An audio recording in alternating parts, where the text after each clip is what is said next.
इनका जो बच्चा हुआ है, ठीक है ना, भारत में, उनका भी डीएनए टेस्ट होने जा रहा है, आपको मालूम होना चाहिए। अच्छा, ये तो बहुत बड़ी खबर है, एक तरह से ब्रेकिंग न्यूज है। ये बताइए कि डीएनए टेस्ट होने जा रहा है, इसकी कवायद किसने कर दी? और जानकर जो है बीच में कोर्ट कचहरी को लाया गया है, उनका एक लीगल स्टेटस बनाने के लिए उनको वेडिंग सेरेमनी कराया गया, उनको बच्चा पैदा किया गया।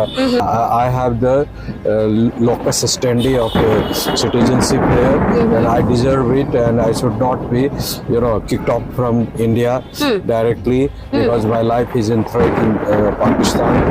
99% मैं कई लोगों से मिला जो बांग्लादेश और पाकिस्तान ओरिजिन के हैं। नमस्कार, स्वागत है आप सभी का बजाते रहो भारत न्यूज में। मैं आपको बता दूं कि अवैध घुसपैठ को लेकर अभी लगातार बात हो रही थी। सरकारें अपनी तरफ से बार बार बात करती हैं कि अवैध घुसपैठ को भगाना है, लेकिन एक अवैध घुसपैठ जो हमारे देश में अभी फिलहाल मौजूद है, उसको संरक्षण देने का काम कोई और नहीं बल्कि खुद सरकार कर रही है। ऐसा मैं नहीं कह रही, ये कह रहे हैं सुप्रीम कोर्ट के लॉयर डॉक्टर एपी सिंह। एक बार आप इनकी वीडियो सुनिए।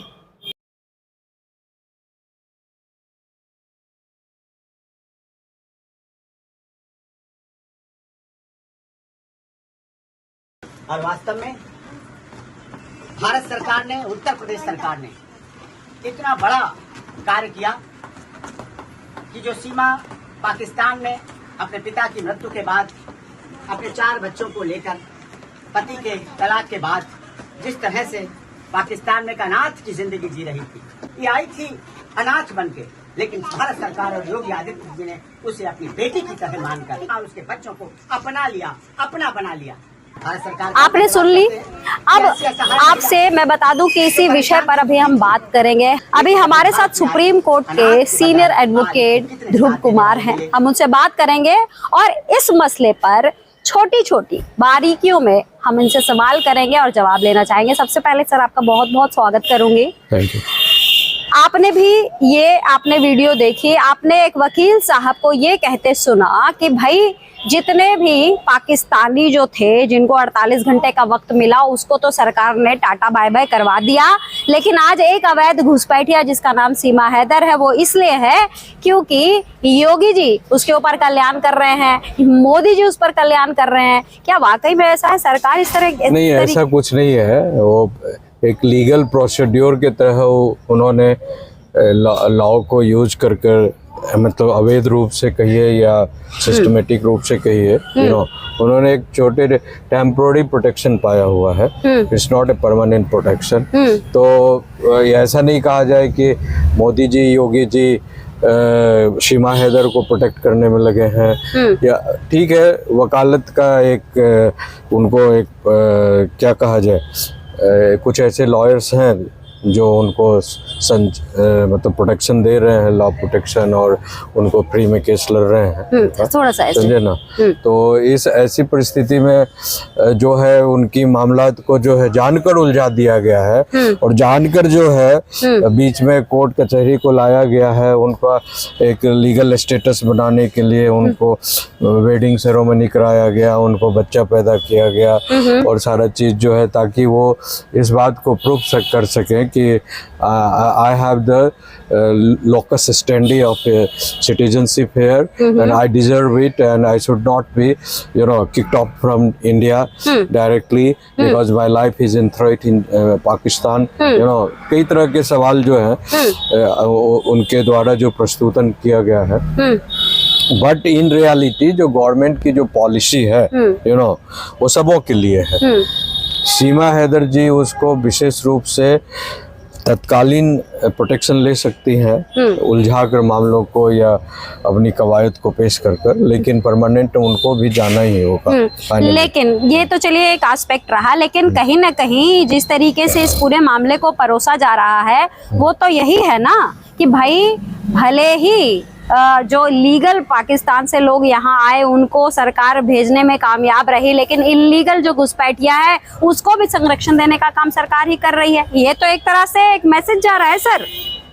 नहीं, देखिए सरकार नहीं कर रही है। देखिए हमारे देश संविधान से चलता है और संविधान का जो है 3 पिलर है। 4th पिलर मीडिया है जो आप कवर कर रही हैं। हाँ, तो 3 पिलर में जैसे जो संविधान प्रोटेक्शन के कानून बनाए हुए हैं उसको कहीं ना कहीं with in the periphery of law जो है इंट्रिकेटेड रूप में वो लोग यूज कर प्रेजेंटेशन कर रहे हैं। हाँ, जब कोर्ट को और सारे रिपोर्ट्स आ जाएंगे इनकी जो एक्टिविटीज है या जो लॉ प्रिवेलिंग लॉ है उससे ये किस और कितना दिनों तक और ज्यादा प्रोटेक्शन पा सकती हैं।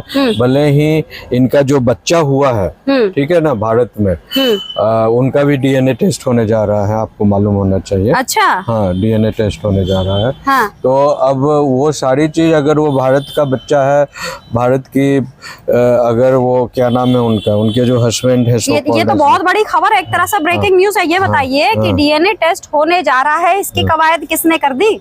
नहीं होगा ही, बिकॉज जिस तरह की कंट्रोवर्सी अभी चल रही है, हाँ। बिना कोर्ट जो है डीएनए टेस्ट कराए, पुलिस डीएनए टेस्ट कराए, या सिस्टम जो हमारी बनी हुई है गवर्नमेंट की डीएनए टेस्ट कराए जो है, उनको नागरिकता का एक जो व्यू है कि हमने भारत में पैदा, बिकॉज 99% मैं कई लोगों से मिला जो बांग्लादेश और पाकिस्तान ओरिजिन के हैं, है ना, उनका यही लॉजिक है कि भाई भारत में हम भले ही हमारे माँ बाप दादा परदादा भले ही पाकिस्तान से हो, बांग्लादेश से हो, लेकिन हमारे बच्चे जो है वो भारत की धरती पर पैदा लिए हैं, है ना, तो हमारा नागरिकता यहाँ का कंफर्म है, हम तो नहीं जाएंगे। अच्छा, एक बात बताइए। वही जो सिस्टम को इन लोगों ने भी अडॉप्ट किया है कि अपने जैसे भी हो उन्होंने भी एक बच्चे को यहाँ पर जन्म दिया। अब उसका जांच होगा, फिर पता लग जाएगा कि वाकई में बच्चा जन्म दिया है या इसमें भी कुछ फर्जीवाड़ा है। जी जी। सवाल ये उठता है कि एक वकील साहब कहते हैं, जो सीमा हैदर के वकील है, वो कहते हैं कि ये सब कुछ जो वो कर रहे हैं सब ह्यूमैनिटेरियन ग्राउंड पे कर रहे हैं, इंसानियत के नाते कर रहे हैं। क्या ऐसा कुछ होता है?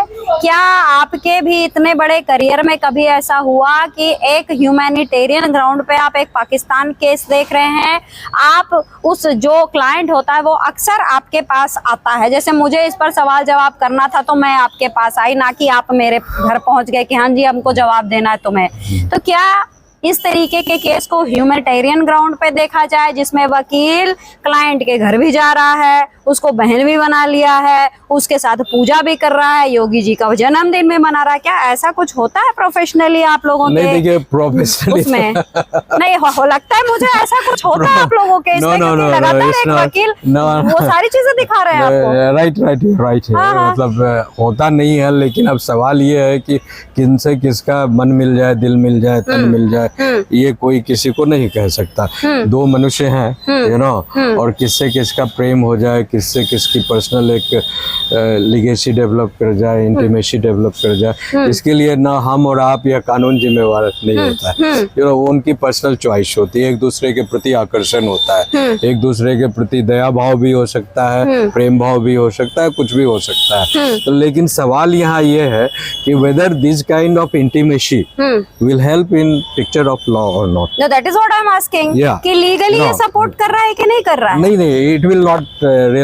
आप किसी वकील के परम मित्र हो जाए, किसी जज के परम मित्र हो जाए, समझे ना, लेकिन finally it will not help in the ambit of law. If the law is not allowing as per the sections interpretation, जैसा कि इन लोगों के लिए है बना हुआ है, तो चाहे वो जज के नजदीक आ जाए कि वकील के नजदीक आ जाए या मिनिस्ट्री के नजदीक आ जाए, वो कुछ। लेकिन अगर इसको बड़े वाइडर एस्पेक्ट पे अगर इसको देखा जाए इस पूरे केस को, तो एक वकील साहब जो एक पाकिस्तानी महिला के ऊपर इतने कृपा निधान है कि वो ना केवल उसके घर जाते हैं, आए दिन कुछ ना कुछ फंक्शंस कराते हैं, कभी गोद भराई होती है, कभी बच्चा के पैदा होने पर कार्यक्रम होता है, कभी नामकरण होता है, ये सारी चीजें होती हैं। तो why I am asking this question कि क्या लीगल प्रोफेशन में ये सब चीजें चीजें भी अब जुड़ गई नहीं, हैं नहीं, कि नहीं, आपको, not at क्योंकि all. सर एक मिनट, क्योंकि अभी तक क्या था कि आप लोग जो भी केस देखते थे वो कोर्ट में जज साहब के सामने केस देखा करते थे। अब जब से ये सोशल मीडिया का एक नया प्लेटफॉर्म आया है, उसमें तो हम देख रहे हैं कि वकील अब क्लाइंट के घर भी जा रहे हैं, उसका जन्मदिन भी मना रहे हैं, उसके बाद उसके बच्चे की गोद भराई भी देख रहे हैं, उसका नामकरण भी कर रहे हैं, सब कुछ कर रहे हैं। तो इज इट, मतलब अब क्या नियम ये सब भी जुड़ गया है क्या? Not at all. If you want to prove your case, you can go to any extent. No, not at all.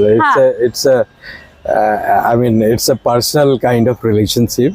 Both of have developed it. You know, nothing to do with the law. That I understand. लेकिन ये जो personal वाला चीज है ना sir, इससे देश को बड़ी क्षति हो रही है। हाँ, ये आप कह सकते इससे हैं। देश को बड़ी क्षति हो रही है, और कहीं ना कहीं बुरा मत मानिएगा, ये जो पूरी जो आपकी लीगल कम्युनिटी है उसके ऊपर भी दाग होता है। दाग पड़ रहा है सर। सवाल खड़ा होता है जी कि मतलब जो बाहर से पाकिस्तान से आई हुई एक महिला है, जिस पर ढेर सारे सवाल पूरे भारत सरकार से लेकर, पुलिस से लेकर, इन्वेस्टिगेशन एजेंसी से लेकर जो जनमानस का चल रहा है, उस ऐसे महिला से किसी खास व्यक्ति का मतलब जब तक उनका एक लीगल वर्क है उस तक वहां तक तो ठीक समझ में आता है, लेकिन सामाजिक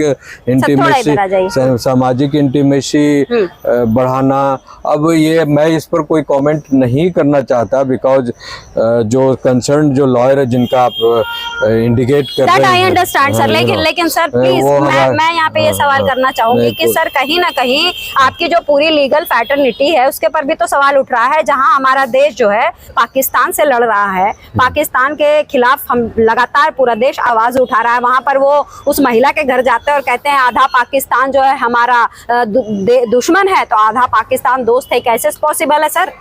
नहीं, पाकिस्तान तो पूरा दोस्त और पूरा दुश्मन हो सकता है, आधा कुछ ऐसा नहीं है। आपने स्टेटमेंट सुना ना अभी? ये नहीं, वहाँ वो ये कह रही है कि पाकिस्तान में सभी लोग खराब नहीं है, सभी अच्छे नहीं है, कुछ लोग अच्छे, कुछ अच्छे भी हैं, कुछ खराब भी हैं, इस तरह की बात तो सीमा हैदर बता रही है। तो मतलब ठीक है, वो अपनी मन की बात बता रही है। अरे वो तो बता रही है, उसके वकील भी यही बात कह रहे हैं। हाँ, उनके वकील भी वही बात कर रहे हैं, लेकिन ये कहने से क्या फर्क पड़ता है? कानून तो नहीं बदल जाएगा ना, ये तो मतलब मूलतः जो है आपने बहुत बड़ी बात कही। आपने कहा क्या फर्क पड़ जाता है? अरे भैया 2 साल से यही तो फर्क नहीं पड़ रहा है। योगी जी भी कृपा निधान है, मोदी जी भी कृपा निधान है, 48 घंटे का वक्त पूरे पाकिस्तानियों को दिया जाता है निकल जाओ, लेकिन ये महिला रहती है। सर यही फर्क पड़ रहा है ना? नहीं, वो ज्यादा दिन नहीं चलेगा। देखिए, जब तक कोर्ट सबजुडिश है मैटर, इनका कुछ मैटर सबजुडिश है और उनको स्टे मिला गया, जैसे अभी कश्मीर में भी 2-3 फैमिली ऐसा था, उन्होंने भी कुछ डॉक्यूमेंट सब बनाया हुआ था, प्लस बेंगलोर के कुछ लोग थे उन्होंने भी बनाया हुआ था, तो उन्होंने भी हाई कोर्ट और सुप्रीम कोर्ट को अप्रोच किया तो उनको भी स्टे मिला हुआ है, समझे ना? तो ऐसा नहीं है कि ये स्टे परमानेंट है।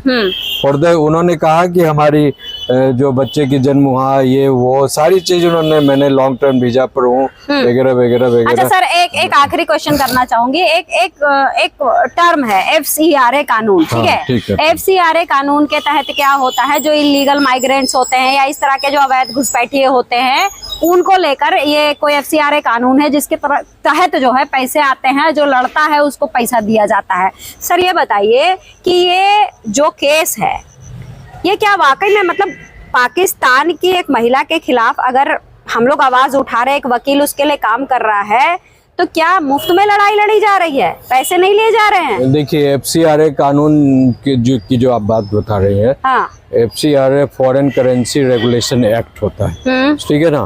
तो फॉरेन करेंसी रेगुलेशन एक्ट जो है मूल रूप से जो है कोई भी आदमी भारत में विदेश से पैसे मंगाना चाहता है बड़े पैमाने पर, तो ये बहुत इम्पोर्टेंट बात बता रहे हैं। वो जो है रेगुलेशन के लिए फॉर्म भरना पड़ता है, उसकी इंक्वायरी होती है, पुलिस का IB का रिपोर्ट आता है कि ये जो आदमी जो पैसे मंगा रहा है उस आदमी का इंटेंशन क्या है, कहाँ खर्च करे, सारा ब्यौरा देना पड़ता है। बाकायदा IB वाले 2-3 बार एड्रेस पर विजिट करते हैं। ये सब पब्लिक डोमेन में रहता है, सारा चीज जिसके लिए कोई लड़ रहा है, क्योंकि मुझे तो नहीं लगता है कि वकील साहब फ्री फंड में इतनी लंबी लड़ाई लड़ रहे होंगे। कुछ ना कुछ तो फायदा हो रहा होगा ना सर। ये तो मैं उनको नहीं जानता कि वेदर ही इज चार्जिंग और just doing bono, pre bono and all that.